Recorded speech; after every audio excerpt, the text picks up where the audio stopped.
Okay. Good morning, everybody. Good night. If you're in America, we have an exciting class today. Baruch Hashem, we're starting a brand new series, a brand new lesson. This is going to be the 8th lesson of Likutey Moharan. And this is an amazing lesson. This is very different than all of the lessons we've done so far. We're going to focus on a concept which we haven't discussed yet. And as far as I've seen in all of the Jewish literature and all of the Torah content that I've studied, I've actually never seen this discussed. So this is going to be an interesting lesson.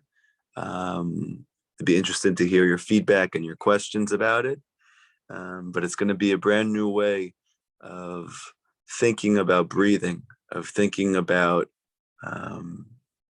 drawing in ruach, drawing in energy, drawing in air, and breathing it out as well. Like many things with Rabbi Nachman, he discusses almost everything, if not everything. I remember there was an interview with Rav Chaim Kramer. He's the one who started Breslov Research Institute. We learn from his books. We teach from his commentary. I wouldn't know anything about Rabbi Nachman if not for him. So Baruch Hashem, he survived the corona.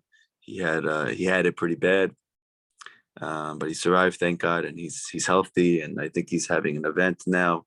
He's putting out a brand new reprint of Likutey Tefillot. Rav Natan, Rabbi Nachman's main student, he's putting out his prayers again. That he took all of Rabbi Nachman's lessons and he turned them into prayers because that was the advice of his Rebbe. So that's very exciting. I remember I saw an interview where he was speaking to a group of people and he was talking about joy and simcha, how you always have to be happy, that Rabbi Nachman says you need to stay as far away from sadness as possible. You need to be proactive in running after joy, that this is the biggest battle of your life. And the people who were in the class, I remember one of them said, why don't you talk about sadness? Why don't you encourage us to have a space that we could feel sad, that we could feel down? Why are you rejecting this natural human experience of feeling blue and just completely removing it from my experience in life? And I remember his response, and for the people who were in the class, they probably didn't really understand, but I understand a little bit. And he said to them, because Rabbi Nachman never spoke about it. Now on paper, that's not a reason to remove anything from your context in life because your rabbi never spoke about it. But Rabbi Nachman was unique in the fact that he literally spoke about everything. So just like the Torah is the source and the context for everything that takes place in the world, so too Rabbi Nachman is the source of all good advice. Just like we learned that redemption comes in the merit of the good advice of tzaddikim, that the main ikar, the main contributing factor that tzaddikim, that sages bring into the world is their advice. And therefore the tzaddik Yesod Olam, the greatest tzaddik of the generation, he needs to advise on everything. So he never gave us a time that he said that we should be sad. In fact, he said we should flee from it from all of our might, that it's the greatest cause of destruction personally, collectively, is called sadness, that the war between your godly soul and the opposite is between joy and between sadness, that Yaakov represents joy and Esav represents sadness. And it's all based on the Zohar, which says that the Sitra Achra is Atzvut, that the forces of negativity in the world are collectively joined up in this entity that's called sadness. And I remember as I was speaking this over to someone I was learning with at the time who was pretty new to Rabbi Nachman's teachings, he asked me a good question. He said, well, what about Shlomo Melech? Shlomo Melech brought down that there's a time for everything. There's a time for happiness. There's a time for laughing. There's a time for mourning. There's a time for this. There's time for that. So what about Shlomo Melech? So I said, that's interesting. Why don't we bring it out and let's see? So we started looking at all the times for everything, because he discusses that there's nothing new under the sun, that famous statement. And there was a song that actually came from the fact that there's a time for everything. My dad's watching the class now, so he knows that song. It's from the 70s, I think. And we saw, very interestingly, there was no time for sadness. It didn't say that there's a time for sadness. The only thing it said that there's a time for mourning.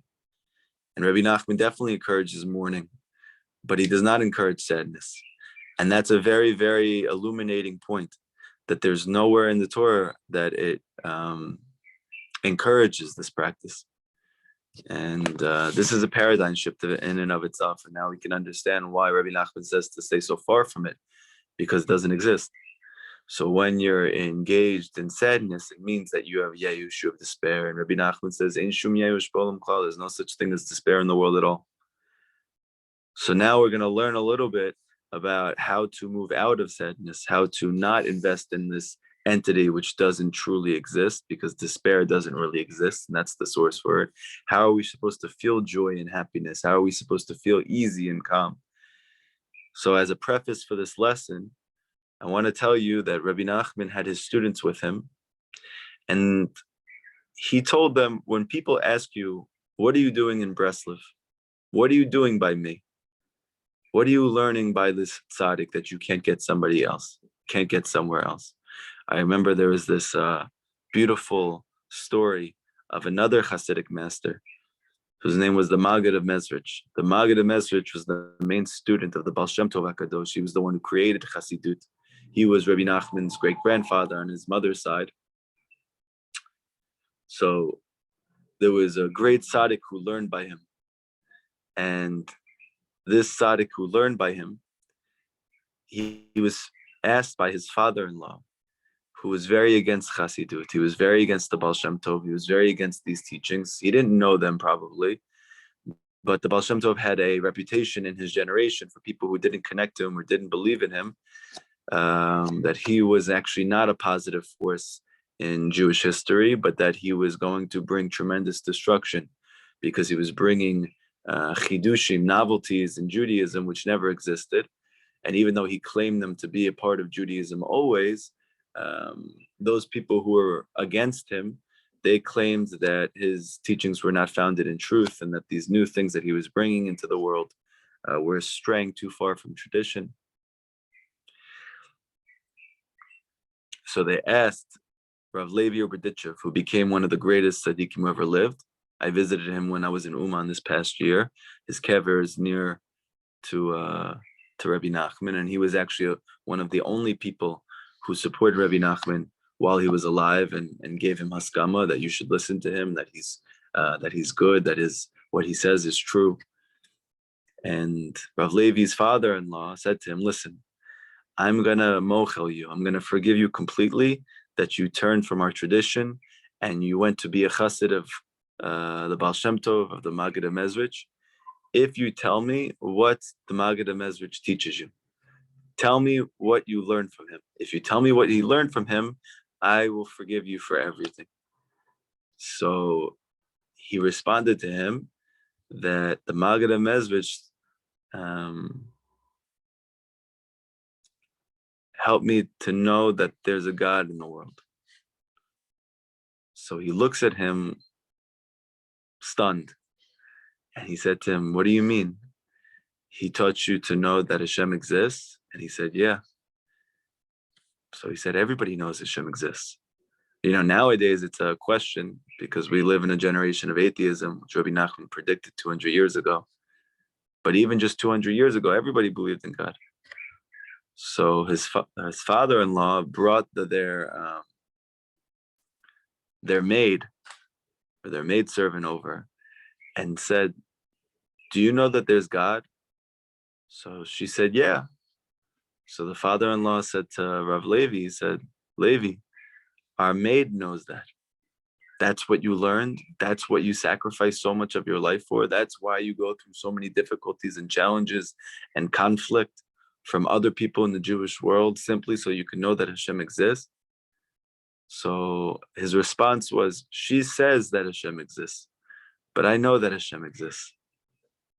And this is really the ikar of Chassidut. This is the ikar of the Baal Shem Tov's teachings. And this is where Rabbi Nachman helps you to experience the most. Not just to say that Hashem exists, and not just to look the part, but to actually experience in your felt life that you know, because knowing is believing, knowing is experiencing. That said, Adam yada et Chava, that Adam knew Chava, meaning he had relations with her. He was intimate with her. He was close with her. He knew her. This is the flesh of my flesh and the bones of my bones. This was something that was very palpable for him. So too, that Rav Levi was saying that in the beginning, I believed that Hashem existed, or I felt that Hashem existed, but now I know that Hashem exists. I don't just say that Hashem exists. So too here, Rabbi Nachman says, what are you going to get from me? Not the Maggid of Mezrich, that you should know that Hashem exists. What is my main thing that you're going to take, that when people ask you what you got from me, what are you going to say? So Rabbi Nachman says, tell them Ruach. Tell them Ruach. Ruach means air. Ruach means energy. Ruach means life force. Ruach means breath. Ruach means spirit. Tell them that I taught you how to breathe. So what does that mean? So this lesson is going to be the beginning of examining what Rabbi Nachman meant with that statement, that I taught you Ruach. I taught you how to breathe. So it begins with a pasuk from Zechariah. It says, Ra'iti, come and see, or I saw. V'hine menorah zahav, there was a gold menorah. Kula, it was completely gold. V'gula al rosha, and there was a goblet on the head. Okay.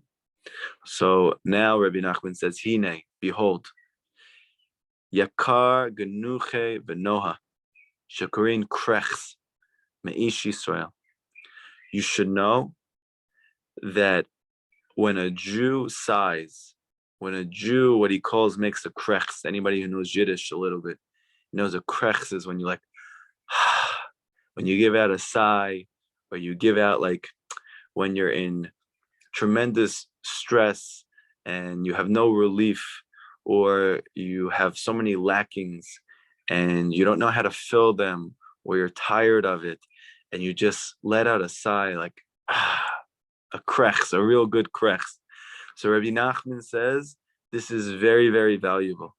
Ki hu shleimut achesronot, because this krechs, which seemingly is superficial or external or a symptom of my anxiety or my stress, is really the key to filling all your lackings.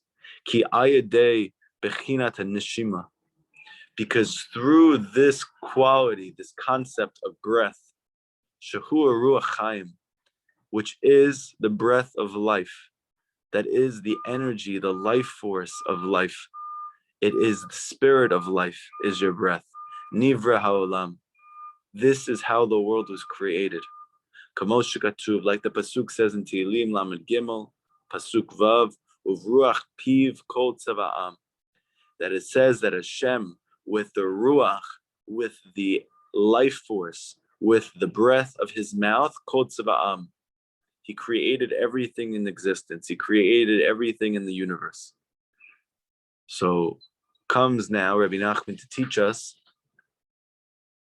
why is ruach so valuable? Why is breathing so important? Because breathing is not just a function of life.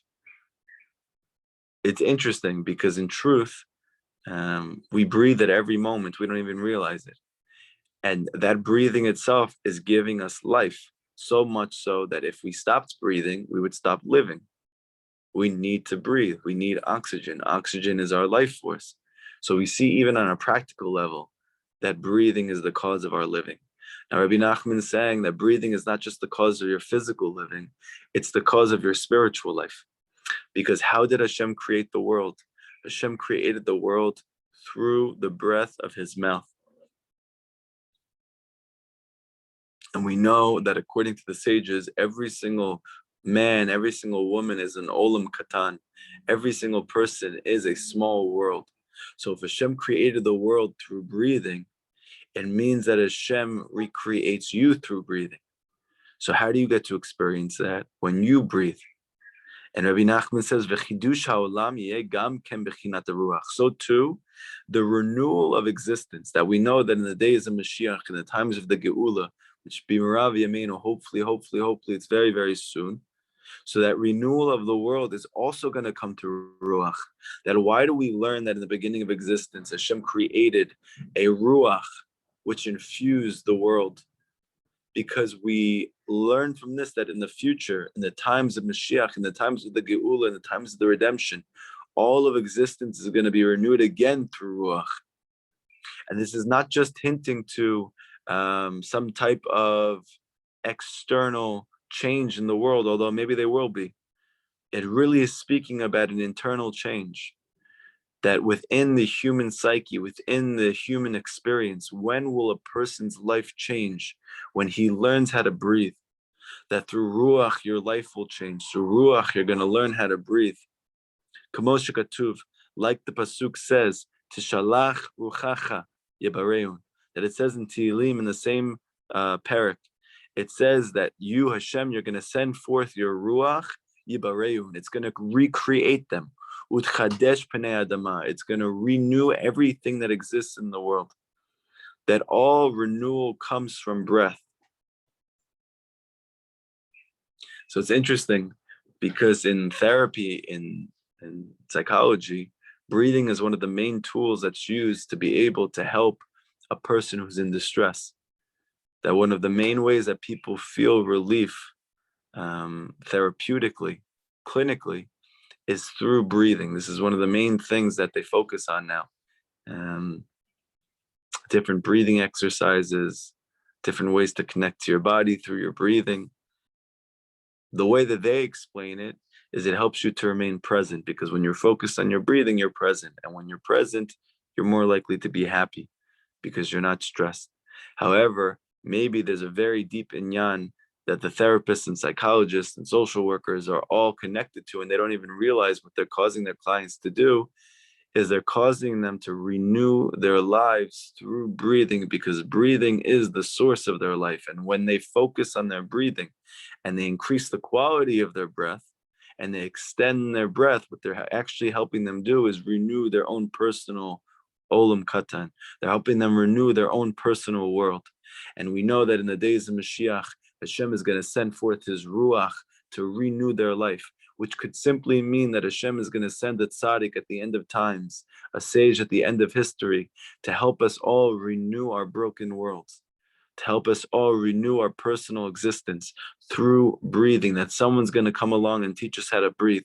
And through this, we're going to have a renewal of life. And so too, the life force of a person, it's your breath. Now, you'll notice that what's the connection between neshima, breath, and life force? What Rabbi Nachman brings next, Kamosha Katuv, because it says in Bereshit, Yipach Papav Nishmat Chaim, that Adam Arishon, the first man, even though his physical body was in existence, he was not truly alive until Hashem breathed within him Nishmat Chaim. So we see even the first time that the Torah draws down that Hashem was given life, that he was given a soul, that soul was breathed into him by Hashem. So therefore, this is a paradigm shift, because when we breathe, we don't even realize that what's happening on a spiritual level is that we're really, Hashem is breathing through us. And our soul, our life force is coming from that breath. Why do we learn about Adam Rishon? Why do we have to learn that Adam was breathed through Hashem, that he was created through the breath of Hashem, to teach us that so too our souls are bound up with our breath, because the word for soul, neshama, is the same exact word as breathing, neshima. It's the same word. So to the degree in which the quality of your breath is there, to that degree you feel life force, to that degree you feel alive. And we see this clearly that Adam Rishon, he was physically alive. The first person was physically alive, but he wasn't spiritually alive. He doesn't feel joy until Hashem breathes through him, until he has Nishmat Chaim. Uchtiv, and also it says in Bereshit, Kol Asher Nishmat Ruach Chaim Bapav. Everyone that has Nishmat, that has the breath of Ruach Chaim in his nose, he's alive. Okay, so we see very clearly here that quality and quantity of life is based spiritually on breath. So to us nowadays, we could be physically alive. We could be here. We could be have a pulse. But that doesn't mean we feel joy. That doesn't mean we feel excited. That doesn't mean that we feel like we're thriving. So many of us are physically alive, but we feel that we're dead. So many of us are physically alive, but we feel capsized. We feel that our boat has sunk. We feel that we don't have life force, that we don't have joy, that we don't have energy. And the reason is because we don't have neshima, we don't have breath. Because we're going to learn in a moment that neshima, true breath, doesn't just come from physical breathing. That there's a source for this breath that we need to connect to.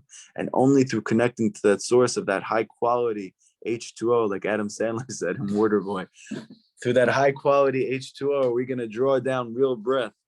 Shamru, Hachamim, that our sages said, Im techasar hanashima techasar achayim, that our sages taught us that if breath is lacking, life is lacking. So why do we need the sages to teach us that? Everybody knows that if a person can't breathe, he doesn't live. Because the sages are not just talking about physical life, they're talking about spiritual life. To the degree in which a person lacks neshima, he lacks spiritual breath. To that degree, he lacks spiritual life. And spiritual life is the cause of joy. That's the reason why being physically alive is not enough to cause a person to be happy. Because a person needs spiritual life to be happy. And a person's spiritual life is bound up with his neshima, with his breath. Very interestingly as well,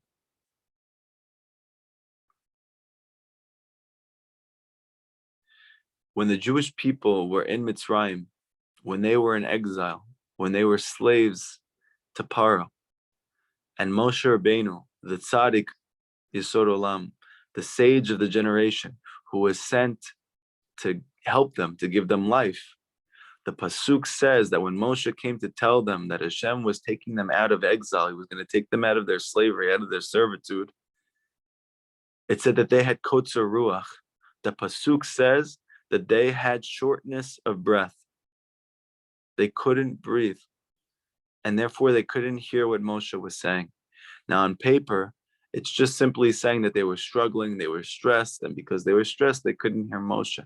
But there's something very deep coming from this, that the Torah is hinting to you that when a person's quality of breath is low, he cannot hear that Hashem is there to save him. He doesn't hear the tzaddik telling him that there's hope. Because when a person has kotzer ruach, when a person cannot breathe, when his ruach, when his energy, when his life force is constricted, he's not able to hear that there's geula. He's not able to hear that there's redemption coming for him. So we see very clearly from this episode of the Jewish people being Mitzrayim, which is really a paradigm for every Jewish soul that suffers in this world, and he feels constricted, which is why the word Mitzrayim, it means constricted, meaning what's constricted in Mitzrayim? Your ruach, your energy, your spiritual life force is constricted, and because of that, they couldn't hear Moshe. Nimsa, consequently, ki ikar chiyut kol avarim, the essence of the life force of everything that exists in the world, Rabbi Nachman says, hu bechinat ruach, that's everything in the world, not just people, not even just animals, plants, not even just vegetation, even inanimate life force. All of that still has life force. So where's its life force coming from? It's coming from its ruach. And anything which has a lacking in this world, any person, any animal, any vegetable, any plant, any inanimate object, any lacking that's in this world, Rabbi Nachman says, ikar chisaron, the essence of its lacking, hu bechinat achiyut shel oto davar. Its lacking is it's in its life force. To the degree to which a thing lacks something, it lacks life force. Shehu bechinat ruach chayim, that's lacking the life force, the spirit of life, shel oto davar, that's in that thing. Because it's the ruach of a matter which causes it to exist. It causes it to continue to perpetuate in the world. It all comes from Ruach. And when a Jew krechs, when a Jew sighs, what is he doing? He's actually extending his breath. Rabbi Nachman says he or she is extending their life force. Hu bechinat erech apayim. And this is the secret of what it means when we say that Hashem has erech apayim, that he has patience. And like we're taught that we should also emulate Hashem. That means that we should have erech apayim, that we should have patience. Because what's erech apayim? Dainu ma'arich ruchei. That erech apayim, if you look at the words, it doesn't literally mean patience. Erech apayim literally means extended breath, because that is what patience is. How am I patient? By extending my breath, by extending my capacity to draw in life force. That is called patience. That's called erech apayim. It said when Moshe Rabbeinu was brought up to Har Nevo, when Hashem told Moshe that he would not come into the land of Israel, he said, but you can see it. And when he went up to the top of the mountain, what does the Gemara say that he saw in Eretz Yisrael that he didn't see anywhere else? Erech apayim. He saw patience. But now we have a deeper understanding. What did he see in Eretz Yisrael? He saw ruach. He saw life force. He saw energy. He saw spiritual life that was only in the land. And we know that according to Rabbi Nachman, what is Eretz Yisrael? It's tefillah. Like the Pasuk says, David HaMelech says, tefillah le'el chayai. Tefillah to Hashem is my life. So we see clearly here that what is the ability for a person to draw in life force, to draw in energy, to draw in chizuk, to draw in chiyut, to draw in this new perpetual life. Where does that life force come from? It comes from breathing. And where are you able to breathe? Hibodedut. Who's going to teach you how to breathe? Moshe. That he's going to tell you to take a time every single day to go talk to Hashem, to remove yourself from the physical world, to remove yourself from stimulus of the world, from technology. Go talk to Hashem. Because what's going to happen is when you have a time alone, away from the world, you're going to be able to breathe. And if you're able to breathe, you're going to be able to hear Moshe. Because when you're busy working and toiling and moving from doctor to different Google page, to advertisement, to television show, to music, all of these things, while they may feel like they're helping you get through your day, they're actually taking away your ability to feel your spiritual self. You can't hear the voice inside of you. The voice inside of you is the cause for your redemption. The Torah teaches that everything that you need is actually inside of you. Moshe Rabbeinu, when he saw that the Jewish people were in despair, he said to them, this is not far from you. It's so near to you. But I don't feel it. Why don't I feel it? Because you're not breathing. Why aren't you breathing? Because you're not paying attention to your inner self. And why can't you pay attention to your inner self? Because you don't have a time to. Where is patience felt? Where is erech apayim experienced? Only in Eretz Yisrael. Rabbi Nachman says, what's that? It's tefillah. So how do I get to the point that I can experience patience, that I can love to wait, that I can learn to wait, that I can experience waiting in a way that brings me joy and it brings me life force? By talking to Hashem. He boded it. And through doing this, I have time to experience new life force, new energy. And that's what you feel. When a person has an hour of Hibodedut and he does it with his eyes closed and he disconnects from the world entirely, he's not looking at his phone, he does the whole thing straight, he will feel invigorated. He will feel new life. He will feel Hashem because he will find his ruach. He's going to find his energy. He's going to find his breath. And therefore, therefore, when a person he sighs on his lacking, he feels his lacking, and instead of going into despair, he sighs from his lacking, and he extends his breath. Hu mamshich ruach hachayim lachisaro. Rabbi Nachman says a very deep spiritual phenomenon happens. He then draws down the ruach, the energy of life, and he draws it to fill his lacking. So to speak, every single one of your lackings is like an air pocket, and it's missing air. You need to be able to fill that pocket with air in order to be able to fill that lacking. And by sighing over your lackings, not from despair, not from yeyush, not from feeling like you have no hope, from hopefulness, you're going to sigh. That I don't have it, but I want to have it. I could have it, I just don't have it. If a person knows that I could have a muna, but I don't have a muna, right? Like now, I'm doing more hibodedut than I ever did in my life. One of the benefits of Eretz Yisrael is it makes you realize that everything is a gift. Nothing here can be taken for granted. All of those things that you get for free in America, a hot shower, you may not have it here. The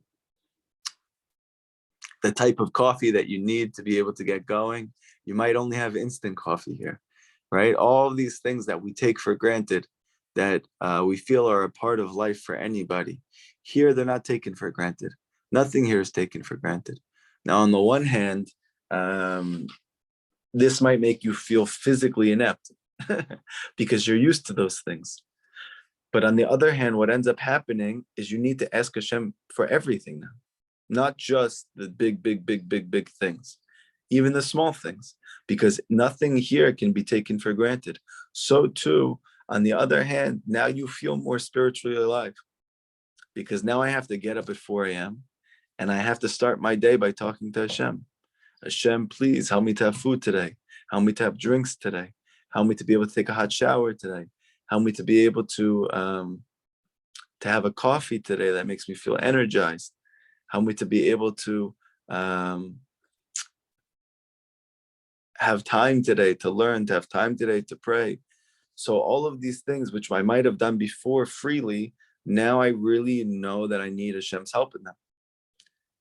And that's where I draw my ruach from. That's where I draw my energy from. So for an hour before I taught this class, I was talking to Hashem. And as a result of that, I now draw neshima, I draw ruach, I draw life force, I draw energy. And now, even though physically it might be more difficult, but now I'm spiritually alive. Ki ikar chisaron, because the essence of all lackings, hu histalkut ruach chaim, it comes only from the departure of ruach chaim. Va'alken al yedei ha'anacha mashlim achisaron.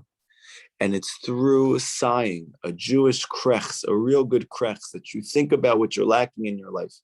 And again, not from despair, but from hopefulness, from yearning. I'm going to sigh over what I'm lacking. I'm going to sigh over my lack of faith. I'm going to sigh over my lack of spiritual quality of life. I'm going to sigh over my lackings in my life. And Rabbi Nachman says that when you do that, you're actually drawing down spiritual life force. You're recreating your universe. That just like in the future, the whole world is going to be recreated. So too, when you give a real good krechs, you're going to recreate your own spiritual life. And now we can understand the depths of what Rabbi Nachman said when he said, what did you learn from me in Breslov? Tell them that you learned how to breathe. Tell them that you learned how to breathe. Tell them you learned ruach. Because ruach is what fills all lackings in this world. Ruach is what fills all malcontent. It's what fills all sadness. It's what fills all anxiety. It's what displaces those things and draws instead life and joy and energy. It's ruach. And how do you get ruach? When you krechs. If a person davens and he prays with a minyan, sometimes he will come and see a person that in the middle of his davening, he's going to hear him. There's a very good chance he's a student of Rabbi Nachman, because Rabbi Nachman encouraged us very much to give a good krechs. And when a person gives a good sigh, he draws down new life. Rabbi Nachman says, Ach me'ayin mekablin ruach chaim. But where am I receiving this new life force from? When I give this krech, so what? So I give a breath over my lackings in my life. Where am I drawing new life force from? Where is it coming from? You should know, Rabbi Nachman says, that again, Rabbi Nachman is going to stress this fundamental point that he stresses in almost every single Torah, that he says is the most important thing that a person can do. And now we're bringing out a new element of why it's so important. You should know that the essence of Ruach Chaim, the essence of life force, Mikablin, it's received, it's makabelt from the tzaddik, from the sage, from the Rav, from the teacher, Shabador of the generation. Ke'ikar Ruach Chaim hu be'Torah, because the essence of life force, it's found only in the Torah. Kamosh Katuv, like it says in the beginning of the Torah, V'ruach Elokim marachefet al pnei hamayim, that it said in the beginning of the Torah that the world was tohu vohu, it was complete chaos, just like our lives. So where is our hope coming from? Where is our source of belief that our life can change, that we can draw down new life? Where is that coming from? Because in the midst of our life and the world being tohu vohu, the pasuk in the Torah says, Ruach Elokim marachefet al pnei hamayim. But in the midst of all this darkness, in the midst of all this suffering, there's a godly ruach, there's a godly life force which hovers over the face of the water. Meaning that life force, new existence, new energy, new strength, new joy, it's all to be found on the face of water. Hu be'Torah. And we know that the sages teach us that there is no Torah, ella, except water. That the water is a code word for Torah. So too, the Jewish people, it said that they were begging Moshe for water. They were begging Moshe for mayim. What was that mayim? So the sages teach that mayim on a deep level was they were looking for new revelations of godliness. That was the water they were looking for. That was the mayim. So too, Miriam, it said that when they were in the desert, they had no water. Where did the well of water come from? It came in the merit of Miriam. So what was that water in a deep way? For 40 years they had water. It means for 40 years they had revelations of Hashem. They had closeness to Hashem, and it all came b'schut Miriam, Moshe's sister. So Mayim is always a code word in the Torah for Torah itself. So too you see that Yaakov Avinu, he comes over and he sees that there's shepherds and they have their sheep and they're looking to be able to draw water. But there's a huge rock, there's a huge boulder that's over this well of water. And Yaakov Avinu is the one who removes the rock, he removes the boulder so that you can draw from that well. So according to the Hasidic masters, this was not just a simple experience of a shepherd seeing that other shepherds could not draw water and then helping them through his physical strength to remove the obstruction, even though on a simple level that is true. But what Yaakov Avinu is really doing as the tzaddik hador, as the tzaddik of the generation, he's the only one who's capable of letting the Jewish people to be able to drink water, because water is the Torah and water is the source of life force. It's Yaakov Avinu's spiritual strength that allows you to remove that rock, to remove that obstruction, that boulder in your life, and to be able to draw water from that place. That's what the Torah is teaching you. And from there, Rachel Imenu comes over and is able to allow her sheep to draw water. And we know that Rachel Imenu represents Emunah. That Rachel, Yaakov's wife, represents the Emunah of a Jew. How does the Emunah of a Jew become watered? It becomes watered through the tzaddik ador, through the tzaddik of the generation, through removing that rock, that boulder for you in your life. Like Rabbi Nachman says, what is Yaakov Avinu coming to do? To teach you how to breathe, because it reveals water. Because the tzaddikim davekim b'Torah, because the whole difference between real tzaddikim, between spiritual masters, between sages, and between us, is that they always have the veikut with the Torah. They're always clinging to the Torah. And therefore, Ruach HaChaim, life force, is with the tzaddikim, because the tzaddikim are always connected to the Torah, and the Torah is the truth. The truth is the source for life force. It's the source for joy. It's the source for energy. It's the source for hope. So when you have closeness with real tzaddikim, when you're attached to real tzaddikim, you're automatically attached to life force. You're attached to neshima, to new breath. Ushetz mekushar latzadik. When a Jew, mekushar, he attaches himself to the tzaddik, to the Rav Shabador, to the teacher of the generation. And that person who is attached to the tzaddik of the generation, he now cracks. He now goes, and he extends his breath in the place that he's lacking. When he extends his breath, he now draws new ruach, he now draws new energy, he draws new life force from the breath from the tzaddik of the generation. That in reality, when he breathes out, he's not breathing his own breath, he's breathing the breath of the tzaddik who's connected to the Torah, he's connected to life force. It's like a chain. That I have lackings in my life. How do I fill the lackings in my life? I can only fill the lackings in my life from the root of my soul. It's taught by the Arizal HaKadosh, the predecessor of Rabbi Nachman, who he draws tremendous wisdom and life force from. That the Arizal teaches that there are particular souls and there are collective souls. And these particular souls are different from the collective souls only in the sense that the particular soul is only, so to speak, responsible for his own spiritual life.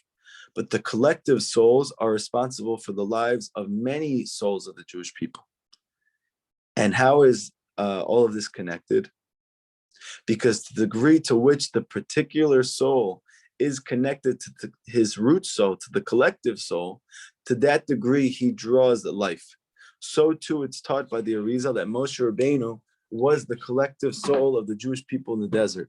So to the degree to which the Jewish people were connected to Moshe, to that degree they had life in the desert, meaning in a world in which we see that spirituality is removed, is destitute, it's far from us, we're impoverished in this area. So too in the midbar of our own lives, we can also draw new life if we connect to Moshe. Because Moshe Rabbeinu is always connected to the Torah. He's always on the mountain receiving new revelations of godliness. And as a result of that, we are able to draw new life force. This is all hinted to in the name Moshe itself. That Moshe means to draw from water. But it also means that beside the fact that he draws from water, he's always connected to water. The other side of that is he's drawing us in the water.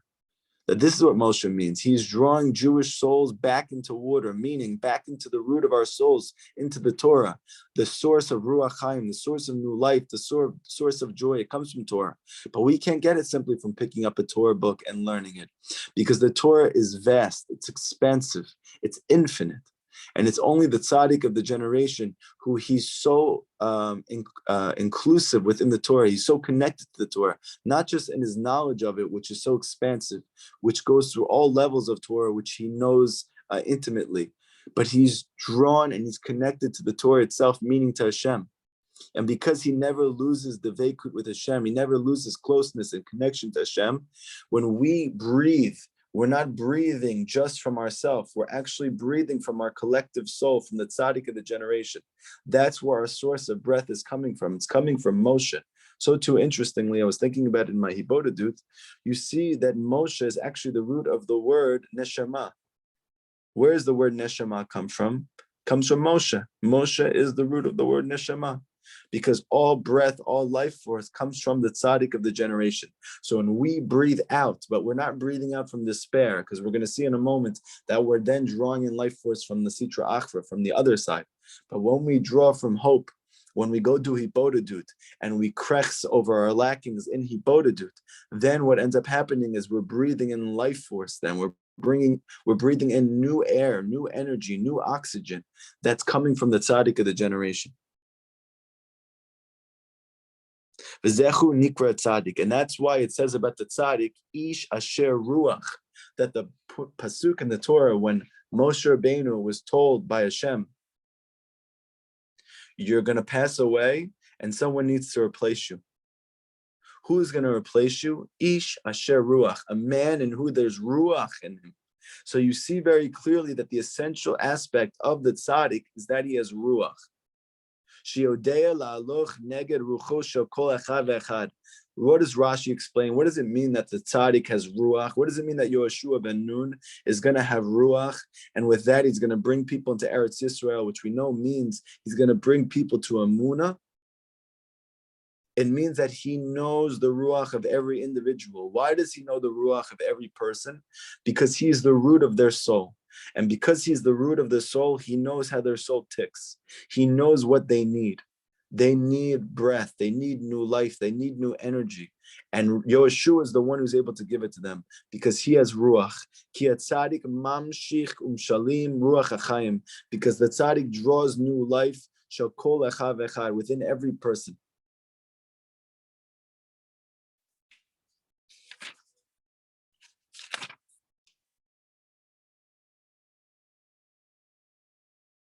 Be'ezrat Hashem, we're going to continue the lesson tomorrow, or maybe the day after. And what we're going to see is where this life force comes from. And also what we're going to see is where do we get our life force if we're not getting it from there? Because the obvious question should be, if breathing is the source of good, if breath is the source of life force, and when I breathe out, when I krechs, I'm giving myself a chance for new life. So then why do I feel sad? Why do I feel lack of life force? Why do I feel lack of energy? Why do I feel lack of joy? Why do I feel lack of hope? The reason is because you choose which life force you draw from. You can either draw from Moshe, you can draw from the tzaddik of the generation, or you can draw life force from the Sitra Achra, from the forces of negativity in the world. And we're going to see why is it that a person draws from the tzaddik, and why would it be that a person draws from the forces of the other side? What is the distinction between the two, and how do I choose to draw from the root of my soul and not to draw from the root of all sadness in the world? Does anybody have any questions from today's lesson so far? We just began the lesson, so if there's a lot of things that are unclear, or you see that there's a lot of missing pieces, that's fine. You have to be patient. Rabbi Nachman's Torahs are like tapestries. You have to get through the whole lesson to really understand it. Somebody said, sorry, I didn't understand. How does breathing and sighing help attain life? I'm a bit confused. Okay, so on a simple physiological level, you need to breathe to be alive. On a spiritual level, Rabbi Nachman's saying something very deep, that a person has lackings in his life. And he says that all lackings in life come from a lack of life force. And life force, Rabbi Nachman says, is your breath. So wherever you're lacking in your life, you fill that in by breathing. Just like when Hashem created man, he breathed a soul into him, and that's what caused him to be alive. So too, when you breathe into your lacking, that you think about whatever you're lacking in your life, and you breathe into it, but you breathe from hopefulness, you actually cause life force to enter into that pocket of whatever's missing in your life, and you draw new life force into that place. Now, for you to understand what that really means, that will only be understood through the rest of the lesson, because we're going to see what is causing those pockets that are missing, what's causing us to have those holes in our life, and then what actually takes place spiritually, that it's filled through your breath. That's only going to come out through the rest of the lesson. So too, the main thing that we need to take out right now is that our lackings come from a lack of life force. That's it. All of our lackings come from a lack of energy. They come from a lack of ruach. But your ability to draw ruach, life force, comes from the tzaddik. You need to connect to the tzaddik to be able to draw new life force, because when you breathe and you don't have attachment to the tzaddik, then your breath is not new air, it's old air. And Rabbi Nachman says it's forbidden to get old. So when you breathe old air into those pockets of emptiness, into those pockets of loneliness, into those pockets of servitude, and you breathe old air into them, then all you really do at that moment is you're increasing your lacking. And this we're going to see, we learn, is going to come from Esav. It's going to come from Yaakov's brother. But when you're attached to Yaakov, when you have real hikashrut with the tzaddik, when you have real attachment with the tzaddik, then when you go do ibodedut and you krechs and you sigh over your lackings, then what ends up happening is you actually draw new life force into those places that you're lacking. And that fills the lacking itself, because Rabbi Nachman says the lacking is only coming from a lack of life force. Any other questions?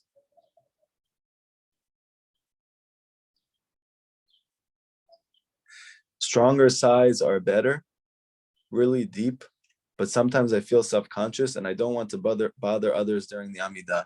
So for sure, it's a good idea not to bother others during the Amidah. But a big sigh or breath does not go against what the sages said, that we should be physically silent. And also you should know, you need to find your chevra, you need to find the group of people that you feel comfortable praying with. You need to find those people that you can be yourself with. And also, Rabbi Nachman says it's impossible to obtain Kedusha except through holy chutzpah. So a person to some degree has to overcome his interpersonal fears in order to ever achieve closeness with Hashem. Now, we're not going to explain why that is right now, but Rabbi Nachman says in many different places that you need to be very spiritually bold in order to obtain closeness with Hashem. And we're learning now that closeness with Hashem means that you're drawing in new life force. And that comes from deep breathing. That comes from a sigh. That comes from a krechs. So you have to ask Hashem to have the courage to be able to do it, whether you're with people, or obviously the best time to do it would be in Hibodedut, that you take a time to yourself every day or multiple times a day, depending on the degree to which you feel lacking in your life. And you sigh over your lackings, and there you don't have to worry about anybody hearing you.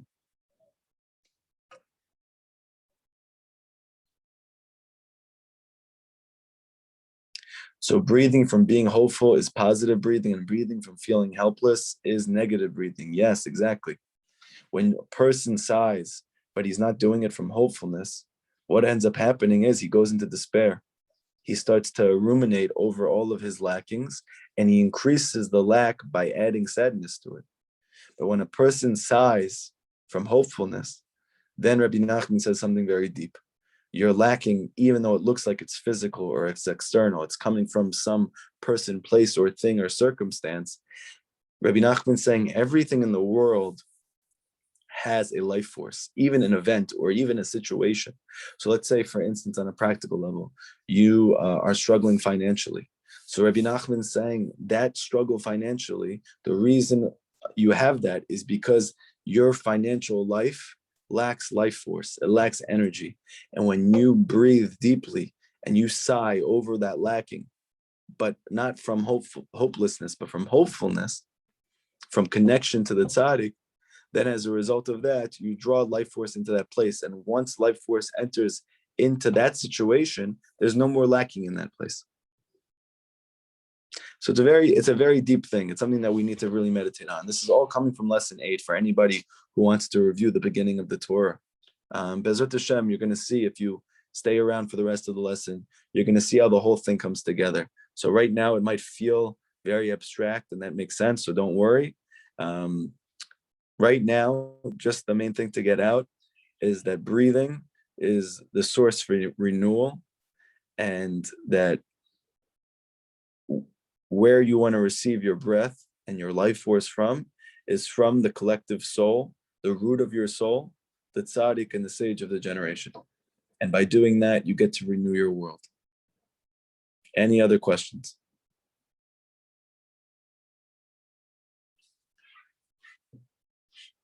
Okay. Everybody have an amazing night, an amazing day if you're closer to me in Israel. Bezrat Hashem, just hold on until the next class, and hopefully more things will become clear to you as time goes on. And practice your breathing. This is all in the beginning of lesson 8. We just started today. So Bezrat Hashem, as the lesson goes on, we're going to draw more understanding, and we're going to draw more practical tools how to apply this teaching in our life. This is all in the first sefer Likutey Moharan, lesson 8. Okay? You're welcome. Everybody have an amazing day.